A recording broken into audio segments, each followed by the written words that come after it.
All right everybody, हमारा जो topic चल रहा था और अदर कॉन्सेप्चुअली खाली समझने वाला बात और फैक्ट्स जानने का बात करें तो वो खत्म भी हो चुका था। बट क्वेश्चन आंसर्स का प्रिपरेशन नहीं हुआ था of a topic comparative development Indo China and Pakistan as a matter of fact. इसके पहले जो हम लोग किए हैं एक बार इसको सम अप कर देते हैं, है ना। अभी तक जो जर्नी था इस टॉपिक का वो एक बार समरी दे देते हैं जिससे सबको याद आ जाए। Basically comparative development of India China and Pakistan हम लोग पढ़ रहे थे, जहां हम लोग बेसिकली कंपेयर करते हैं इंडिया को, चाइना को और पाकिस्तान को। इंडिया का डेवलपमेंट या इकोनॉमिक रिफॉर्म्स 1991 में आया था। पर जो रिफॉर्म्स, लिबरलाइजेशन, प्राइवेटाइजेशन और ग्लोबलाइजेशन पढ़ा हुआ आप लोगों का, इंडिया जो 1991 में लाया था, मैं आपको बता दूं कि जो अपना चाइना है वो 1978 में ही ले आया था वो रिफॉर्म्स को। पाकिस्तान अपने से 2 साल पहले 1989 में ही वो रिफॉर्म्स ले आया था। मतलब रिफॉर्म्स लाने में पाकिस्तान अपने से फास्ट था। चाइना ने एक्चुअली में माओ जेडोंग तक दो मेन बेसिकली कॉन्सेप्ट्स को इंप्लीमेंट किया जो फेलियर था। ग्रेट प्रोलेटारियन कल्चरल रेवोल्यूशन और ग्रेट लीप फॉरवर्ड कैंपेन। दोनों के ऊपर नोट्स भी लिखा रखे हैं आप लोग को। लेकिन 1978, अच्छा, माओ जेडोंग का 1976 में डेथ हो जाता है। उसके बाद जो है ना जायोपिन 11 आता है, जो कि कंट्री को कैप्चर क्या, कंट्री को चलाने का जिम्मेदारी लेता है। And he does a fantastic job. वो क्या करता है पता है? वो सबसे पहले बोलता है ये बेवकूफ़ी से बाहर निकलो कि दुनिया से बात नहीं करेंगे। वो बोल रहा है दुनिया में सबसे बात करेंगे, सबका अच्छा अच्छा चीज सीख लो और फिर लात मारो सबको। तो वो अमेरिका से दोस्ती किया, अमेरिका का टेक्नोलॉजी लिया, और फिर बाद में अमेरिका का ये आज क्या हाल कर रखा है चाइना, तुम लोग देख लो। देख लो आज क्या हाल है अमेरिका का। क्या बात समझ में आ रहा है क्या? यस सर, ये बातचीत है। America, America. पाकिस्तान का प्रॉब्लम हमेशा से ये रहा है कि उसका पॉलिटिकल स्ट्रक्चर अनस्टेबल था rather. Instability in the political structure डुबाया पाकिस्तान को। पाकिस्तान का स्टार्ट इंडिया से बढ़िया था। पाकिस्तान अमेरिका, देखो, जब इंडिया 1947 में आजाद होता है ना, तो इंडिया बोलता है हम लोग मिक्स्ड इकोनॉमिक सिस्टम फॉलो करेंगे। मतलब हम लोगों को जिससे बढ़िया लगेगा, चाहे अमेरिका हो, चाहे चाइना हो या रशिया हो। अमेरिका रशिया का ही तो नहीं बनता था। जहां हमको जरूरत पड़ेगा अमेरिका का, वहां हम अमेरिका का मदद लेंगे, जहां रशिया का वहां रशिया का। पाकिस्तान जो है वो सीधा अमेरिका का साइड ले लिया। तो इसीलिए अमेरिका पाकिस्तान से बहुत खुश होता था और पाकिस्तान को गन्स, एम्यूनिशन जो सप्लाई करने का चाहिए वो चाहिए देता था। तो स्टार्ट अगर तुम देखोगे तो 1947 से 1990 तक में तो Pakistan was better in terms of start. Gradually India में जब एलपीजी, लिबरलाइजेशन, प्राइवेटाइजेशन, ग्लोबलाइजेशन आया, उसके बाद इंडिया बहुत भयानक से ग्रो किया। इंडिया से भी मच फास्टर ग्रो किया चाइना। क्योंकि चाइना जो है ना, double digit growth, growth rate में चाइना में डबल डिजिट ग्रोथ रेट, मतलब मैसिव स्पीड में ग्रोथ रेट देखा। पाकिस्तान का मेन प्रॉब्लम था पॉलिटिकल स्ट्रक्चर। क्यों? क्योंकि पाकिस्तान में हमेशा मिलिट्री रूल लग जाता है। मिलिट्री का कोई बंदा, तुम लोग को सरप्राइजिंग बात बताया, आज हम लोग 2024 में, पाकिस्तान 1947 में फॉर्म हुआ था। आज तक कोई भी ऐसा प्राइम मिनिस्टर नहीं है जो 5 साल का टर्म पूरा किया हो पाकिस्तान में। 5 ईयर का टर्म होता है, ये तो पता है ना, ये तो तुम लोग सिविक्स में पढ़ा है। 5 साल का टर्म आज तक एक जना भी पाकिस्तान में नहीं कवर किया है, सोचो। एक मतलब एक भी। ये तो स्थिति है कंट्री का। इस वजह से, क्योंकि मिलिट्री को लालच है, इस वजह से in real, you know, language it has never grown. It मतलब पाकिस्तान। क्लियर है नहीं क्लियर है? चलो अभी हेडिंग डालेंगे सारे लोग, हटाओ ये सबको। हेडिंग क्या डालेंगे अब? बेसिकली हम लोग जो है क्वेश्चन लिखेंगे। एग्जाम में ना शॉर्ट नोट्स कैसे आता है पता है? चाइना का जर्नी बताओ 78 से। तो तुम लोग बोलेगा इतना कुछ पता है, क्या लिखे नहीं समझ आ रहा है। तो वो हम आपको लिखवा के दे दे रहे हैं। लिखो, क्वेश्चन है, China's China's rapid industrial growth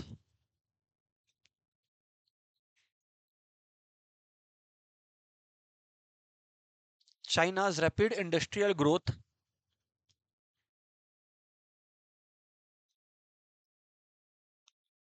can be traced back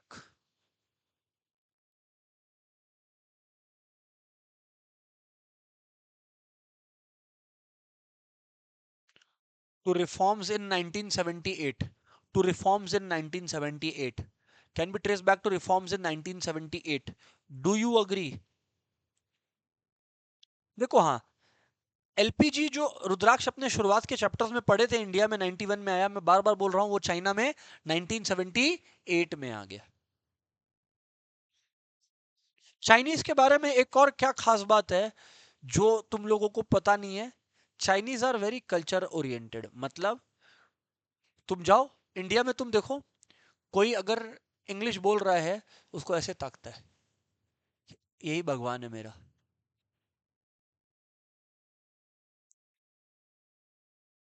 China में जा बोल इंग्लिश, वो लोग अपना ही लैंग्वेज में बोलेगा। सीखना है सीख, नहीं सीखना निकल। इसका रीजन है ना, चाइना में हमेशा चाइनीज डायनेस्टीज था, इंडिया में ब्रिटिश था। तो 200 साल में कलोनियल माइंडसेट हो गया। कलोनियल माइंडसेट का मतलब हो गया नौकरों वाला माइंडसेट। इंडिया में इंडियंस का नौकरों वाला माइंडसेट हो गया, और वो नौकरों वाला माइंडसेट जो है वो ले डूबता है। सर डेवलपमेंट क्यों नहीं हो रहा है? एक तरफ क्वेश्चन आता है, दूसरी तरफ उसी बच्चे से पूछो फ्यूचर में क्या सपना देखते हो? सर ऐसा जॉब मिल जाए कि हम इंडिया के बाहर चल जाए। तो ये तरीके का डुप्लीकेसी रहता है, तो अनएडुकेटेड लोग ही रह गया। बहुत कुछ है जो इसको इंडिया को चाइना अपने बोलते हैं, बहुत मजा आता है अपने को बोलने में कि ये सरकार आ जाएगा ना, देखना चाइना को बता देगा, ये आ जाएगा ना चाइना को बता देगा। चाइना ना एक सोल्जर जंग में नहीं उतारेगा ना तो जीत जाएगा इंडिया से, ये औकात है इंडिया का। और वो औकात है चाइना का टेक्नोलॉजिकली। एक एक एक सोल्जर को नहीं भेजना होगा चाइना को अगर लड़ाई करना है तो। बात समझ में आ रहा है? तो दैट नीड्स टू चेंज। लिखो आंसर लिखो। Starting 1978, starting 1978, starting 1978 several reforms were introduced in phases in China. Starting 1978 several reforms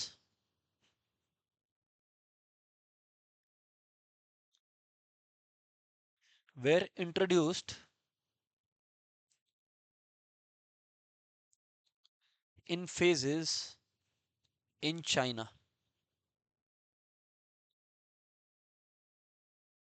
First, agriculture, foreign trade. First, agriculture, foreign trade, and investment sectors were taken up. And investment sectors were taken up. And investment sectors were taken up.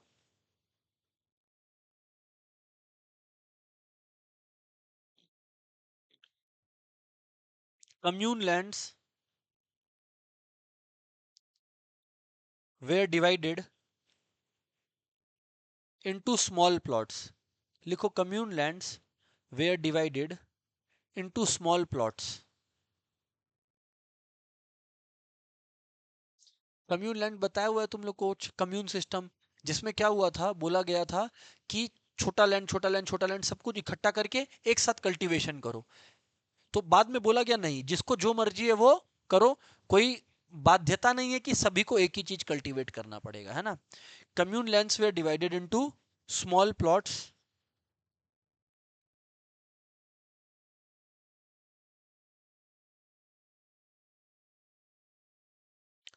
These were allotted to individual households.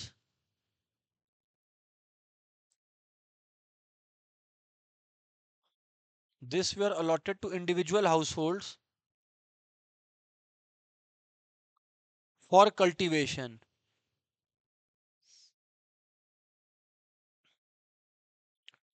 The reforms were expanded to industrial sector.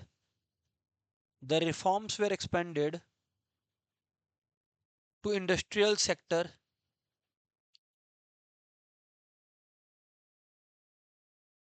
Private firms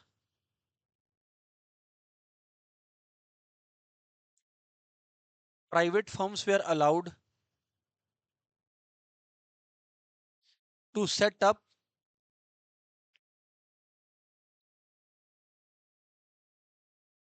manufacturing units. Private firms were allowed to set up manufacturing units.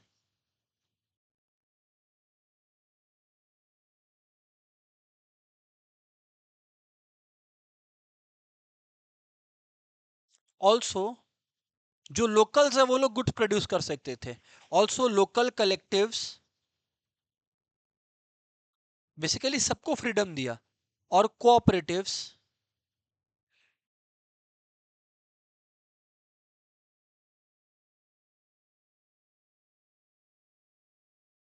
could produce goods.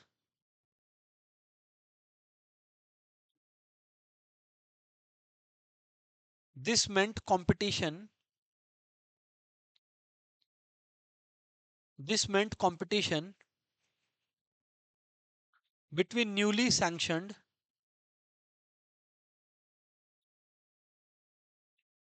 This meant competition between newly sanctioned private sector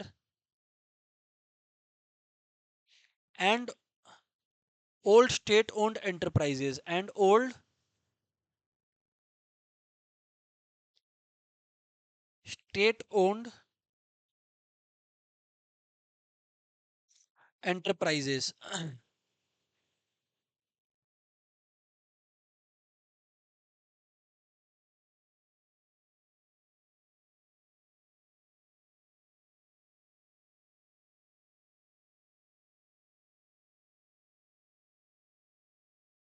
This kind of reform in China, लिखे लिखे, this kind of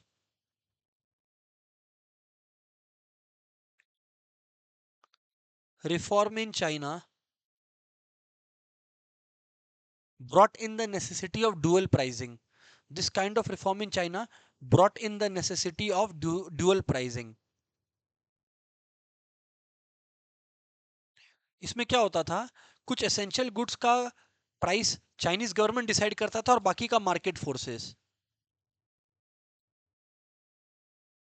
this meant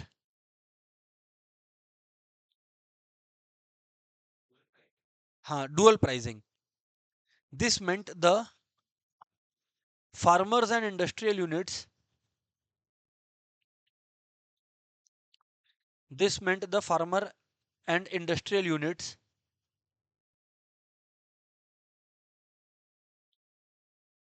where to buy and sell, where to buy and sell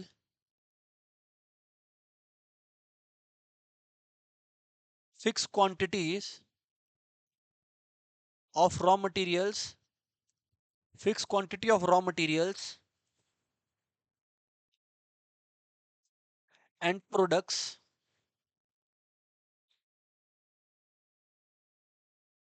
on the basis of prices fixed by the government. हम बोले ना कुछ essential products का prices government fix करता था, वही है. Also, special economic zones were set up. Also, special economic zones were set up. Also, special economic zones were set up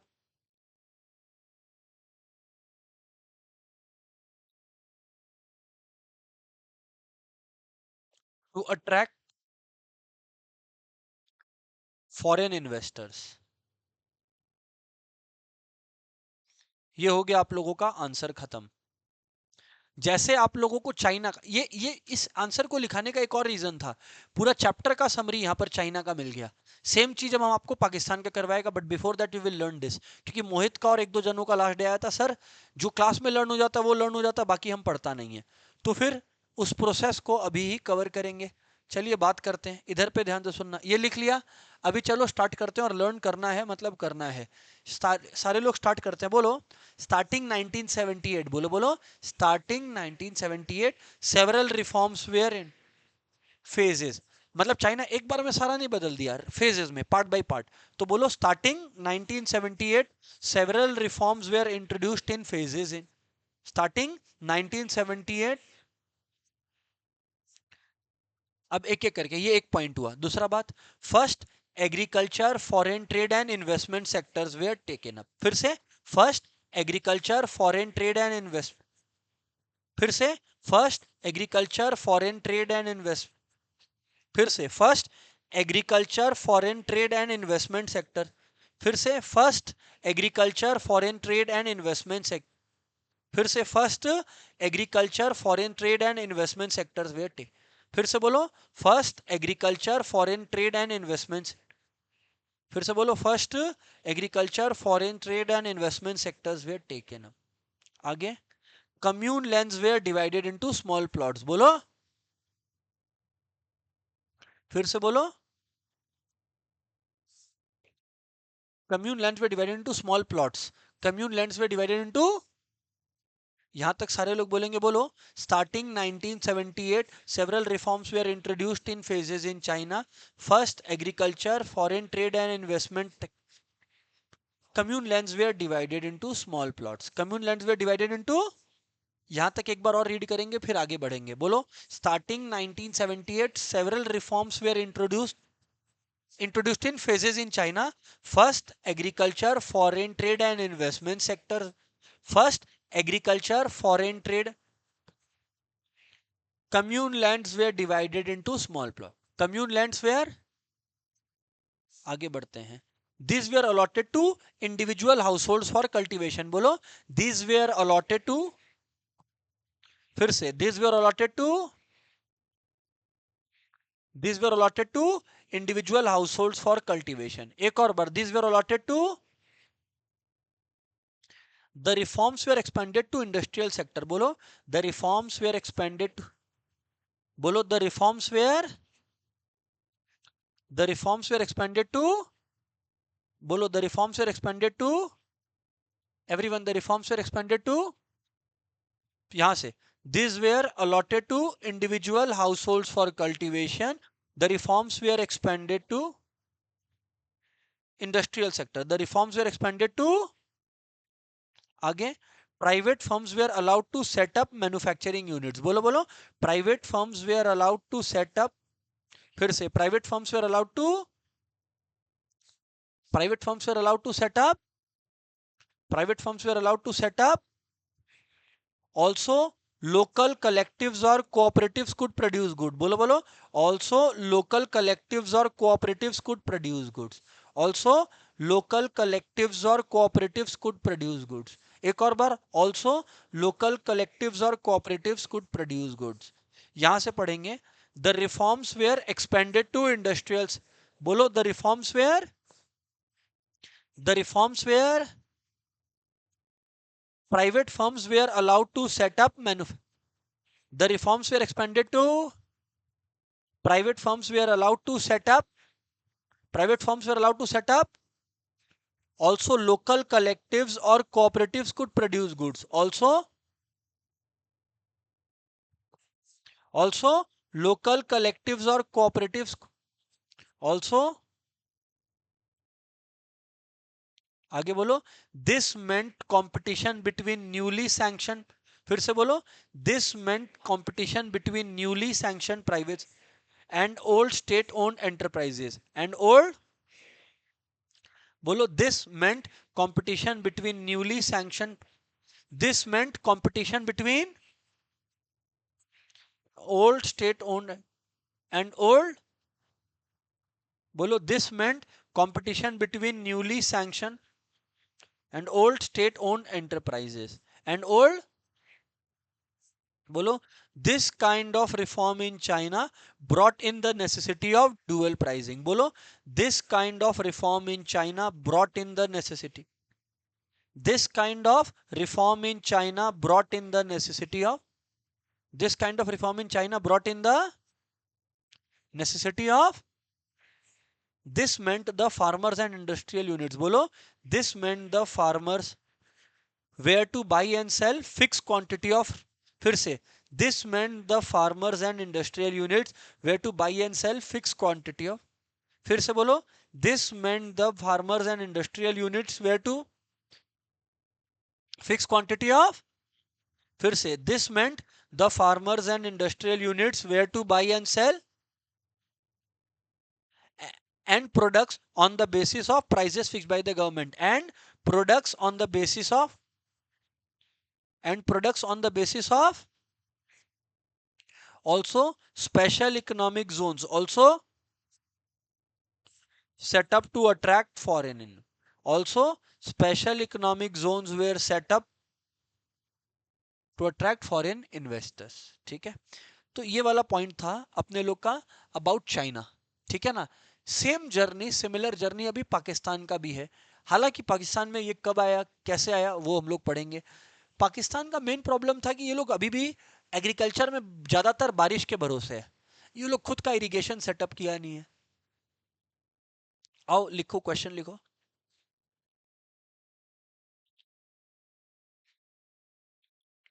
describe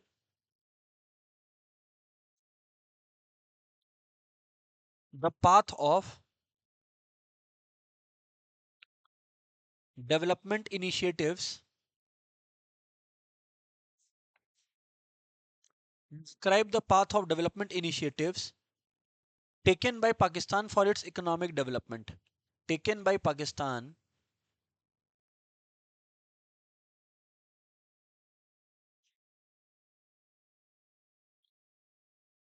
for its economic development, for its economic development.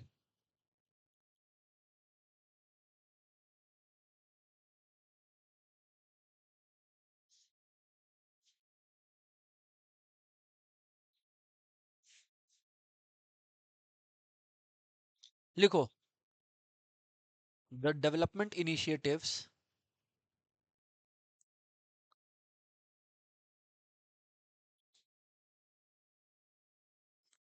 taken by Pakistan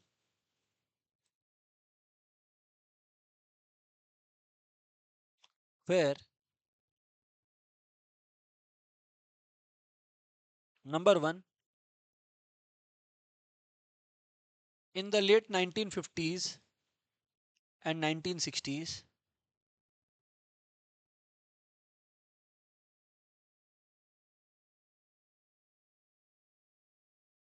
Pakistan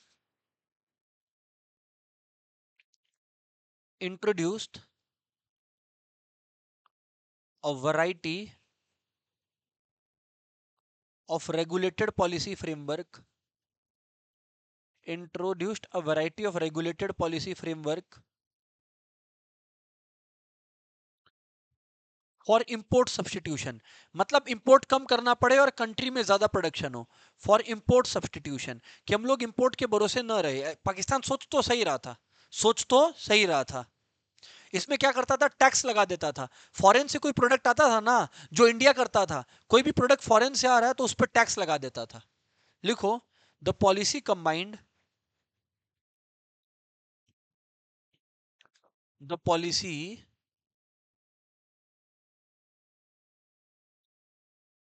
combined tariff protection, the policy combined tariff protection for manufacturing of consumer goods, for manufacturing of consumer goods together with, together with direct import, together with direct import controls, together with direct import controls, together with direct import controls on competing imports, on competing imports, on competing imports. पहले ये वाला point learn करेंगे फिर second point पे आएंगे। By the way, जैसे India में green revolution आया था, पाकिस्तान में भी आया था, ये याद रखना। बोलो बोलो। In the late 1950s and 60s, Pakistan introduced a variety of regulated policy framework for import substitution. For कि मतलब पाकिस्तान को इंपोर्ट ना करना पड़े, पाकिस्तान खुद प्रोडक्शन कर ले या डोमेस्टिक कंजम्पशन हो सिंपली। द पॉलिसी कंबाइंड, बोलो। The policy combined tariff protection for manufacturing of, बोलो बोलो। The policy combined tariff protection, बोलो। The policy combined tariff protection for manufacturing, फिर से। The policy combined tariff protection for manufacturing of, the policy combined tariff protection for manufacturing of, फिर से। The policy combined tariff protection for, together with direct import controls on competing imports, together with direct import controls on competing imports, together with direct import controls on competing imports, together with, bolo, direct import controls on competing imports, together with, bolo, direct import controls on competing imports, together with direct import controls on competing imports। Clear है ना? एक बार पूरा point बोलेंगे सारे लोग, बोलो। In the 1950s and 60s, Pakistan introduced a variety of regulated policy framework for import substitution. The policy combined tariff protection for manufacturing of consumer goods together with direct import controls on competing. Together with direct import controls on competing imports. Number two,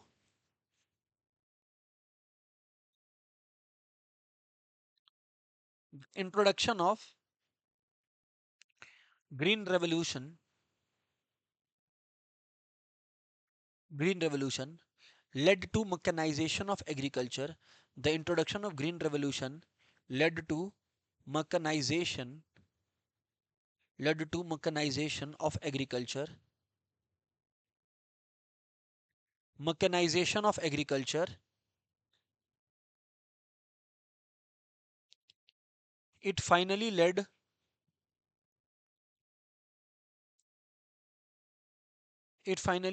to a rise in production of food grains. It finally led to a rise in production of food grains. It finally led to a rise in production of food grains.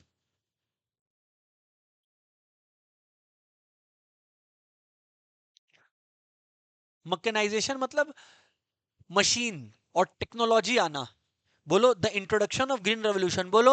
The introduction of green revolution led to mechanisation, फिर से। The introduction of green revolution led to mechanisation. It finally led to a rise in production of, it finally led to a, it finally led to a rise in, third point लिखो। पता है, capital goods का जो industry था machine का, उसको nationalise कर दिया। मतलब गवर्नमेंट बनाएगा कैपिटल गुड्स, मशीनरी। तो लिखो, in the 1970s, nationalization of capital goods industries took place. Of capital goods industries took place. In the 1970s, nationalization of capital goods industries took place.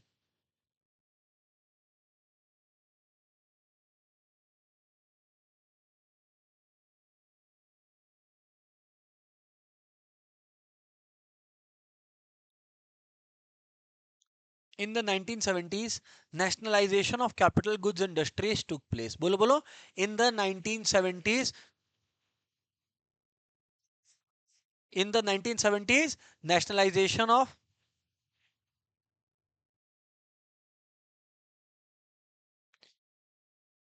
in 1988, structural reforms were, huh? In 1988, structural reforms were introduced.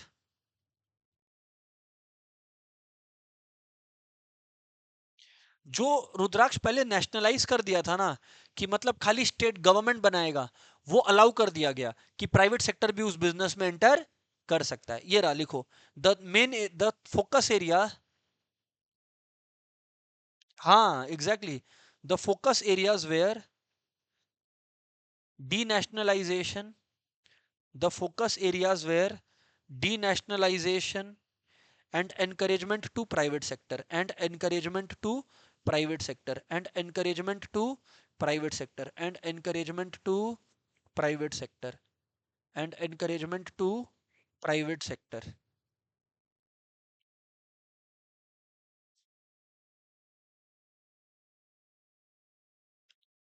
बोलो in 1988, बोलो बोलो, in 1988 structural reforms were introduced. The focus areas were denationalization and encouragement to and encouragement to, ये हो गया आप लोगों का point.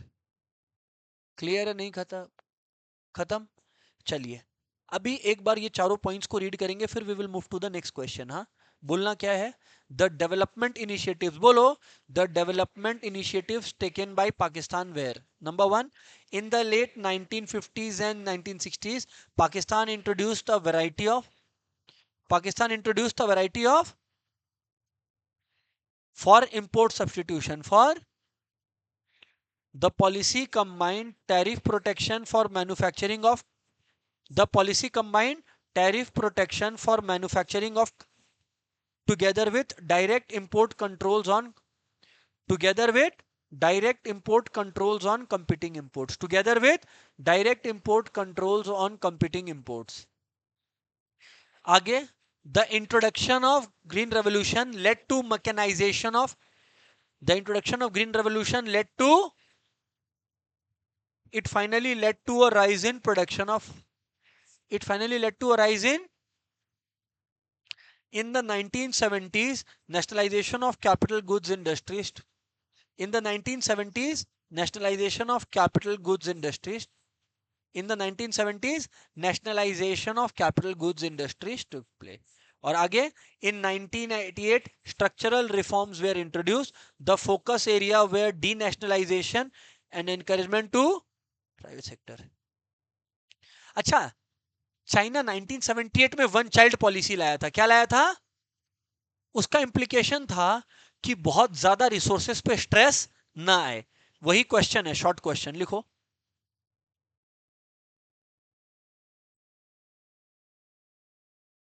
What is the important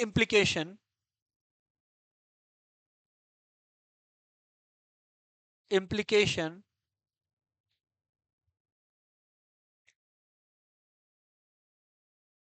of one child norm in China?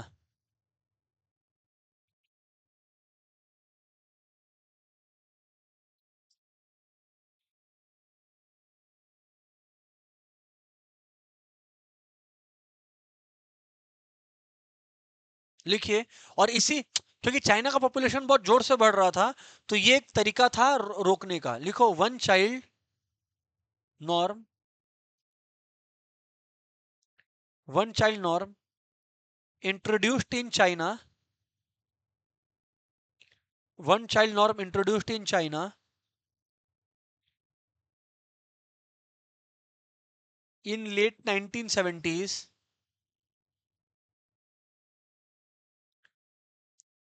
is the major reason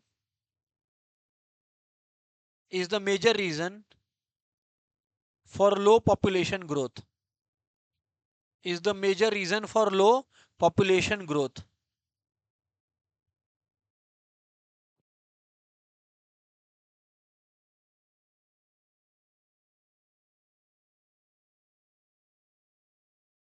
It led to decline in sex ratio.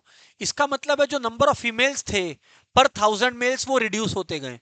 It led to decline in sex ratio, that is proportion of females per 1000 males.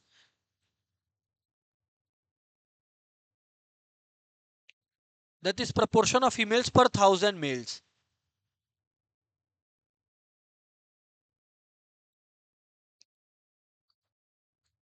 Per 1000 males.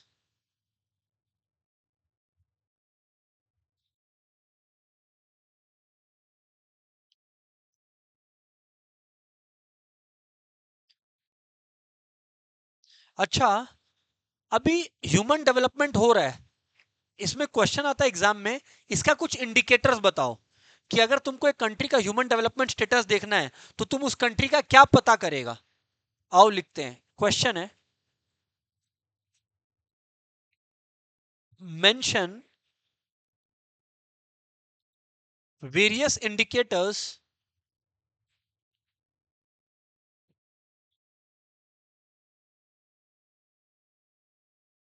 Of human development.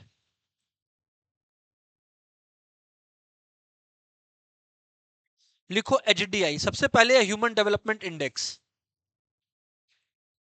Human development index.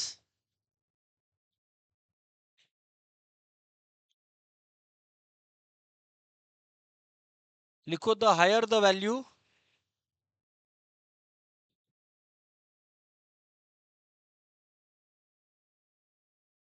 The better it is.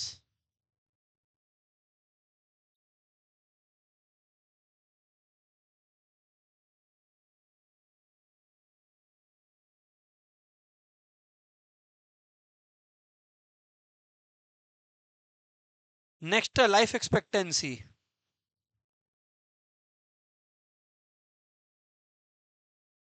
Higher the better.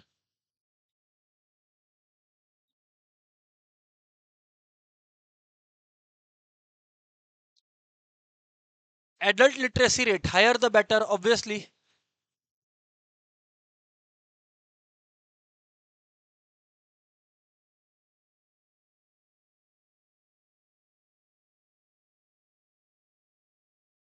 Higher the better. Infant mortality rate, lower the better. Infant mortality rate,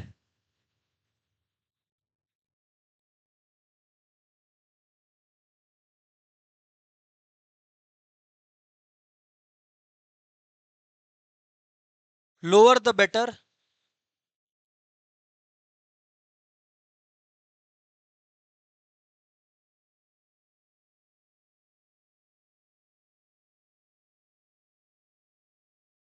तो ये कुछ indicators थे यार जो अपने को याद रखना है।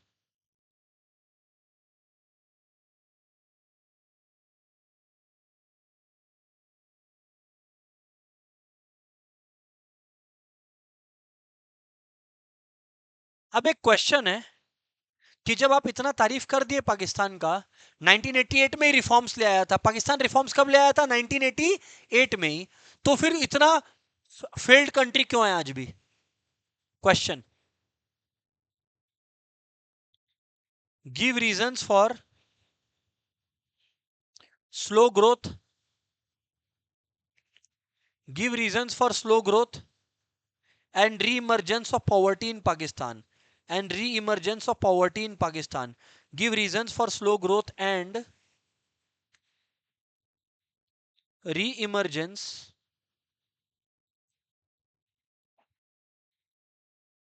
of poverty in Pakistan.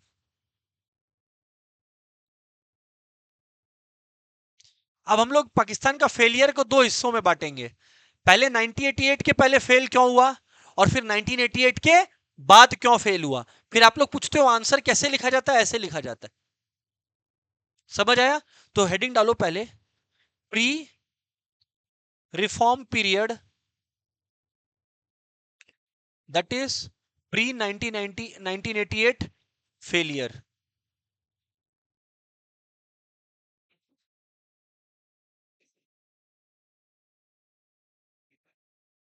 Actually middle east से जो पैसा आता था ना, मिडिल ईस्ट में पाकिस्तानी लेबरर्स काम करते थे, वो ग्रेजुअली वहीं शिफ्ट हो गए, तो वो लोग पाकिस्तान में पैसा भेजना कम कर दिए।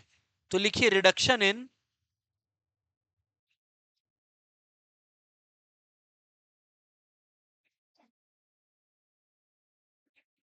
Remittances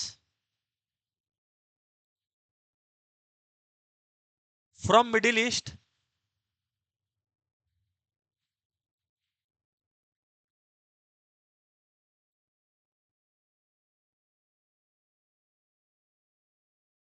made the made Pakistan economy to stagnate, made Pakistan economy to stagnate. Made Pakistan's economy to stagnate.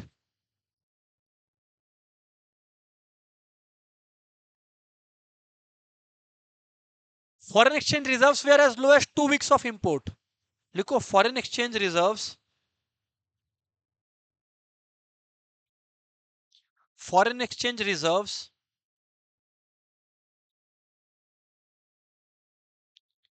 were as low as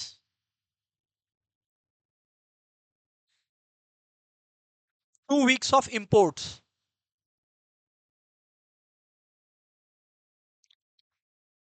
अब हम लोग हेडिंग डालेंगे और लिखेंगे पोस्ट रिफॉर्म पीरियड, यानी पोस्ट 1988 फेलियर. पोस्ट 1988 फेलियर अपने पढ़ेंगे.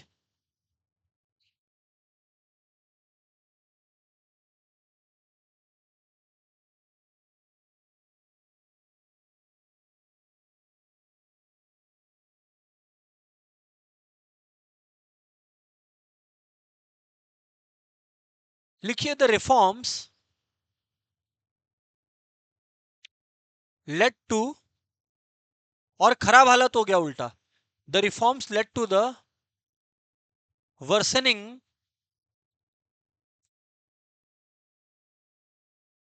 Of economic indicators.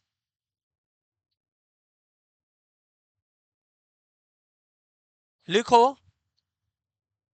बोला ना एग्रीकल्चरल ग्रोथ बारिश के भरोसे था. लिखो agricultural growth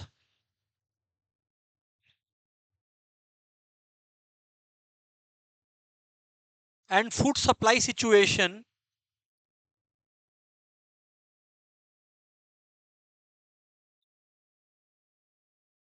were based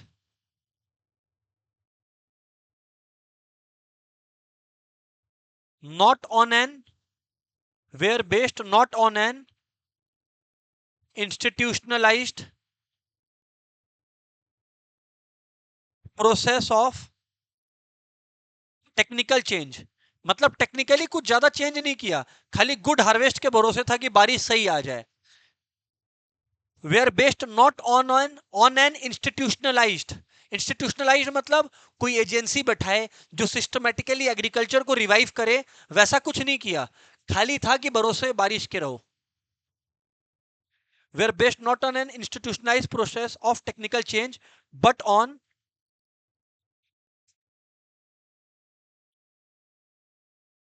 good harvest.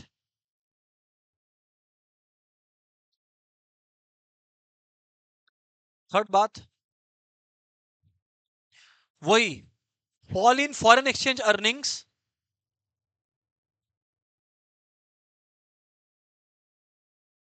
fall in foreign exchange earnings coming from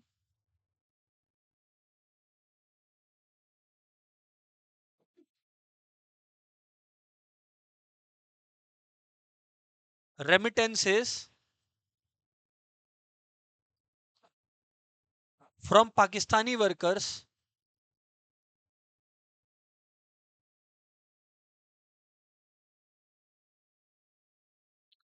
Middle East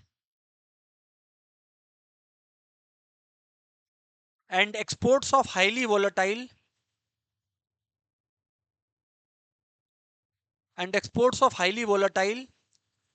agricultural products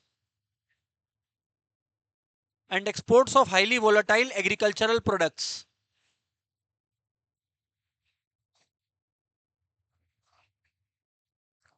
Also, there is a high dependence on foreign loans. There is a high dependence on foreign loans. There is a high dependence on foreign loans.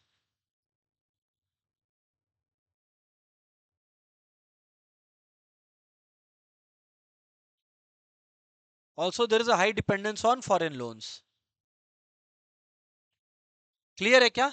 चलो अभी ये वाला point को learn करते हैं चारों को, है ना? सारे लोग बोलेंगे, बोलो क्या? The reforms led to the worsening of economic indicators. बोलो everyone, the reforms led to the worsening of, फिर से the reforms led to the number 2, agricultural growth and food supply situations were based not on an institutionalized process of were based not on an institutionalized process of technical change, but on good harvest, but on fall in foreign exchange earnings. Bolo bolo, fall in foreign exchange earnings coming from remittances from Pakistani workers, coming from remittances from Pakistani workers in Middle East, and exports of highly volatile and exports of highly and exports of highly, तो एक बार और बोलना, fall in foreign exchange earnings coming from remittances from and exports of highly volatile and exports of highly volatile agricultural products. आगे, also there is a high dependence on, यार ये है पूरा का पूरा चैप्टर, क्वेश्चन आंसर बोलो या जिस भी तरीके से बोलो ये है। अब आपका ड्यूटी है once go through the text, क्योंकि क्वेश्चन आंसर तो और भी इससे बन सकता है, सारा तो बना नहीं, ऑफ कोर्स बन सकता है, बट ये चैप्टर को गो थ्रू करो, क्योंकि अब क्या है कि इंडियन इकोनॉमिक डेवलपमेंट का जो मेजॉरिटी चैप्टर्स है we have been able to complete. ठीक है कि नहीं है? लर्निंग स्टार्ट कर दो, बहुत जल्द एक एग्जाम अनाउंस करने वाले हैं, खाली इंडियन इको का, खाली इंडियन इको का। That's it for the day, goodbye everyone.